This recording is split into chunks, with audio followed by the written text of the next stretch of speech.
বৈষম্য বিরোধী ছাত্র আন্দোলনের কেন্দ্রীয় কমিটি বাদে সারা দেশের সব ধরনের কমিটি বিলুপ্তি ঘোষণা করা হয়েছে। কেন করা হয়েছে তাও আপনারা নিশ্চয়ই জানেন। এই বৈষম্য বিরোধী ছাত্র আন্দোলনের বিভিন্ন পর্যায়ের নেতাকর্মীরা চাঁদাবাজি থেকে শুরু করে বিভিন্ন ধরনের অপকর্মে যেভাবে লিপ্ত হয়েছিল বা লিপ্ত আছে, একেবারে অনিয়ন্ত্রিত অবস্থায় চলে গেছে, সেটিকে কন্ট্রোল করার জন্য কেন্দ্রীয় কমিটি এই সিদ্ধান্ত নিয়েছে। নিঃসন্দেহে তাদের এই সিদ্ধান্ত আমরা সাধুবাদ জানাতে পারি। কিন্তু একই সঙ্গে তিনটি প্রশ্ন। শুধুমাত্র বিভিন্ন পর্যায়ের কমিটি বিলুপ্ত করেই কি বৈষম্য বিরোধী ছাত্র আন্দোলন বা তাদের যে ফাদার বা মাদার সংগঠন এনসিপিরও বিভিন্ন পর্যায়ের নেতা কর্মীরা রয়েছে তাদেরকে নিয়ন্ত্রণ করা যাবে? দুই, এনসিপিও কি বৈষম্য বিরোধী ছাত্র আন্দোলনের মতো নিঃশেষ অবস্থায় যেতে চলেছে? তিন, এইগুলোর জন্য দায়ী কারা অথবা কে? চার, কেন বৈষম্য বিরোধী ছাত্র আন্দোলন বা এনসিপির নেতাকর্মীরা এতটা বেপরোয়া হয়ে উঠল এবং উঠছে সারা দেশে? আমরা জানি যে সবশেষ যে ঘটনাটি, রাজধানীর গুলশানে আওয়ামী লীগের একজন কেন্দ্রীয় নেত্রীর বাড়িতে 1 কোটি টাকা চাঁদা দাবি করা হয়েছিল বৈষম্য বিরোধী ছাত্র আন্দোলনের একজন প্রভাবশালী নেতা রিয়াদ সহ তার সাঙ্গপাঙ্গদের মাধ্যমে। 10 লাখ টাকা চাঁদা নেওয়া হয়েছেও এবং আরও 50 লাখ টাকা চাঁদা নিতে তারা একদিন আগে সেখানে গিয়েছিল। পুলিশের হাতে আটক হলো, রিমান্ডে নেওয়া হলো। যাই হোক, এই বিষয়টি নিয়ে তারা অর্থাৎ কেন্দ্রীয় কমিটির জরুরি সংবাদ সম্মেলন ডাকলো, তারা বক্তব্য দিল। মজার বিষয় হচ্ছে, এই সংগঠনের যিনি কেন্দ্রীয় সভাপতি রিফাত রশিদ, তিনি তার বক্তব্যে বেশ হাস্যকর কিছু তথ্য তুলে ধরার চেষ্টা করেছেন, উদরপিণ্ডি বুদর ঘাড়ে চাপানোর চেষ্টা করেছেন। যেমন তিনি বলছেন যে বৈষম্য বিরোধী ব্যানারকে পরাজিত রাজনৈতিক শক্তি ও কিছু বিপথগামী ব্যক্তি ব্যবহার করে নিজেদের স্বার্থ সিদ্ধির অপচেষ্টা চালাচ্ছে। এই প্ল্যাটফর্মের ভাবমূর্তি রক্ষায় কঠোর সিদ্ধান্ত নিতে আমরা বাধ্য হয়েছি। বিভিন্ন মহল ও রাজনৈতিক দলগুলোর শেল্টারে অপকর্ম চলছে। জুলাই যোদ্ধাদের কেউ কেউ বিপথগামী হয়েছে। এই মুহূর্তে বিষয়টি ভিজিবলি নিয়ন্ত্রণ করা আমাদের পক্ষে প্রায় অসম্ভব। স্বীকার করে নিয়েছে নিয়ন্ত্রণ করা অসম্ভব, এর জন্য সাধুবাদ। কিন্তু এর আগে তারা কি বলল? পরাজিত শক্তি মানে কি? আওয়ামী লীগ। আওয়ামী লীগ কী করছে? তারা গিয়ে উস্কানি দিচ্ছে যে চাঁদাবাজি করো, দখলবাজি করো। আর চাঁদাবাজি করো, দখলবাজি করো বললেই তারা চাঁদাবাজি দখলবাজিতে নেমে পড়বে। একেবারে মানে ছেলেমি কথাবার্তা। এগুলো বলে সাধারণ মানুষের কোনো ধরনের আস্থা তারা অর্জন করতে পারবে না, কখনো পারার কথাও নয়। বিষয়টি হচ্ছে যে এই বৈষম্য বিরোধীদের যে আন্দোলন বা অভ্যুত্থান, সেখান থেকে তাদের প্রতি তো মানুষের একটি সম্মানের জায়গা তৈরি হয়েছিল, শ্রদ্ধা কিংবা স্নেহের জায়গা তৈরি হয়েছিল। কিন্তু 1 বছর পরে এসে নয়, মাত্র 1 মাস বা 2 মাস পর থেকেই, 5 আগস্টের 1 মাস বা 2 মাস পর থেকেই মানুষ অতিষ্ঠ হওয়া শুরু করে দিয়েছেন। ক্ষমতা প্রদর্শন, চাঁদাবাজি, দখলদারিত্ব, ঘুষ বাণিজ্য, তদবির বাণিজ্য, হেন কোনো অপকর্ম নেই। নারী কেলেঙ্কারি রয়েছে, আমি আর সে বিষয়ে বলতে চাচ্ছি না। যাতে এই বৈষম্য বিরোধী কিংবা জাতীয় গণতান্ত্রিক সংসদ না কি আর একটা তারা তৈরি করেছে, অথবা তাদের যে মাদার বা ফাদার সংগঠন এনসিপির নেতাকর্মীরা, অনেকেই জড়িত, কিন্তু কাজের কাজ তারা কিছুই করেনি।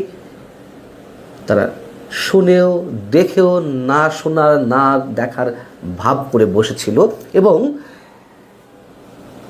এমনকি এই অপকর্মে যারা জড়িত তাদের কেউ কেউ আবার টর্চার সেলও তৈরি করেছিল চাঁদার দাবিতে। যারা যখন চাঁদা দিবে না তাদেরকে টর্চার করত।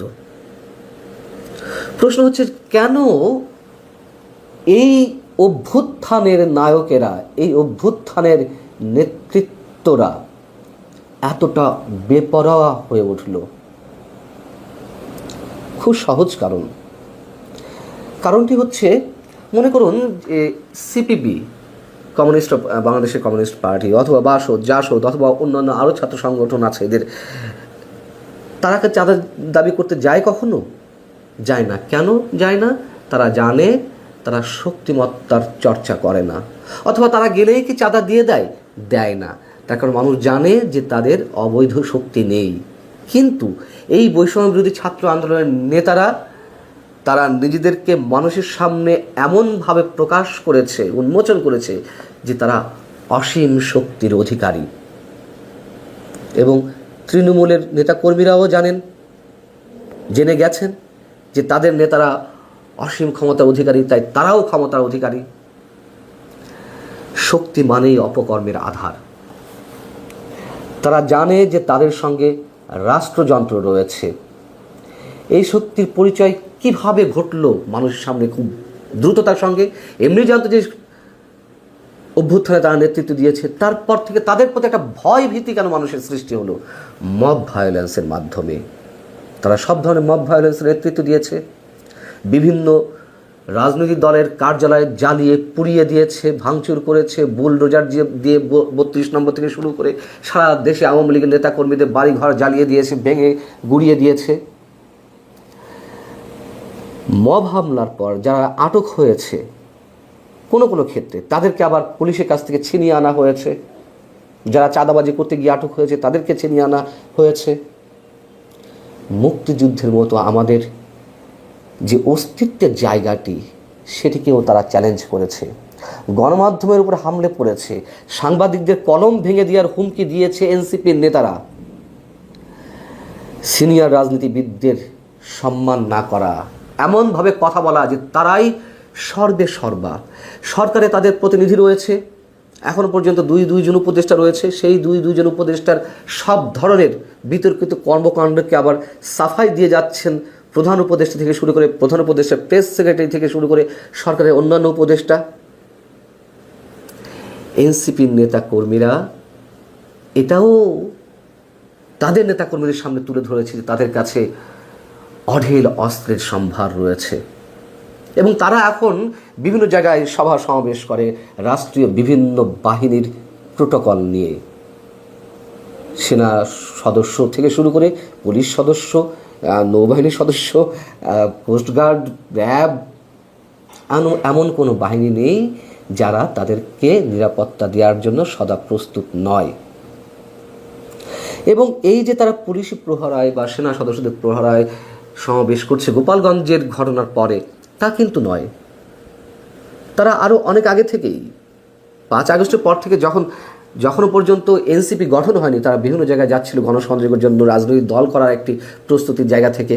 সেখানেও তারা এই ধরনের পাহারা পেয়েছে। এবং 5 আগস্টের পরবর্তী বাংলাদেশে তারা প্রমাণ করেছে যে তারাই সর্বে সর্বা। তারা যা বলে তাই হয়। যে কোনো দাবি আদায়ে তাদের বিন্দুমাত্র সময় লাগে না। এবার প্রশ্ন হচ্ছে, এনসিপির অবস্থাও কি বৈষম্যবিরোধী ছাত্র আন্দোলনের মতো হবে? আমি অনেকটা নিশ্চিত। এটা ইতিহাস বলে। পৃথিবীর বুকে অতি দানবীয়, অতি বিরাটকায় ডাইনোসরও কিন্তু খুব বেশি দিন টিকে থাকতে পারেনি। এইসব ক্ষমতার প্রদর্শন যারা করেন অতি অল্প সময়ের জন্য, মানে অতি অল্প সময়ের মধ্যে যারা শক্তিমত্তার পরিচয় তুলে ধরে ব্যাপকভাবে, অতি অল্প সময়ের মধ্যেও তারা আবার বিলুপ্তির মধ্যে চলে যায়। প্রশ্ন হচ্ছে, দায়ী তাহলে কারা? 1 নম্বর দায়ী ব্যক্তি হচ্ছেন বর্তমান সরকারের প্রধান উপদেষ্টা ডক্টর মোহাম্মদ ইউনূস। তিনি এই ছাত্রদেরকে তার ক্যাডার বাহিনী হিসেবে ব্যবহার করতে চেয়েছেন এবং তিনি এই ছাত্রদেরকে অভিহিত করেছেন তার নিয়োগকর্তা হিসেবে। জনমানুষের প্রতিনিধিত্ব বা জনমানুষের প্রতিনিধি হয়ে তিনি সরকারে বসেননি, এটি তিনি নিজেই জানিয়েছেন। তার নিয়োগকর্তা ছাত্ররা। সেখান থেকে ছাত্ররা নিজেদেরকে অসীম ক্ষমতার অধিকারী মনে করতে শুরু করলো আরও এক দফায়। এবং 2 নম্বর হচ্ছে, এই ছাত্রদের যে বিপদগামী করে তোলা হচ্ছে তার জন্য দায়ী হচ্ছে ফ্রান্সের মতন কিছু বিদেশি রাষ্ট্র থেকে যারা ওহী নাজিল করছেন নিজেদেরকে ডিপ স্টেটের খেলোয়াড় হিসেবে এই ছাত্র থেকে শুরু করে সরকারের বিভিন্ন পর্যায়ের উপরে তাদের নানান ধরনের নির্দেশ, অনুরোধ, উপদেশ, পরামর্শ, হুকুম যাই বলে না কেন তারা দিয়ে আসছে এবং সরকার এবং এই ছাত্ররা মন্ত্রমুগ্ধের মতো সেই নির্দেশগুলো পালন করছে দেশ ধ্বংসের খেলায়। আমরা এমনটি চাইনি। বারবার বলি, এই বৈষম্য বিরোধীদের চোখেই এদেশের মানুষের বিশাল একটি অংশ স্বপ্ন দেখতে চেয়েছিল। তাদের সঙ্গে স্রেফ প্রতারণা করা হয়েছে, ভয়ঙ্কর প্রতারণা। এখন এই যে কমিটি বিলুপ্তির বিষয়, এর মধ্য দিয়েই কি তারা আবার মানুষের আস্থা ফিরে পাবে? প্রশ্নই ওঠে না। তাদেরকে প্রকাশ্যে যেসব অভিযোগের কথা বললাম সব কিছুর জন্য দুঃখ প্রকাশ করতে হবে মানুষের সামনে। তাদেরকে সরকারের যেই বিশেষ খেলা, বিশেষ করে মোহাম্মদ ইউনূস সাহেব, তার অভিভাবকত্ব ছাড়তে হবে।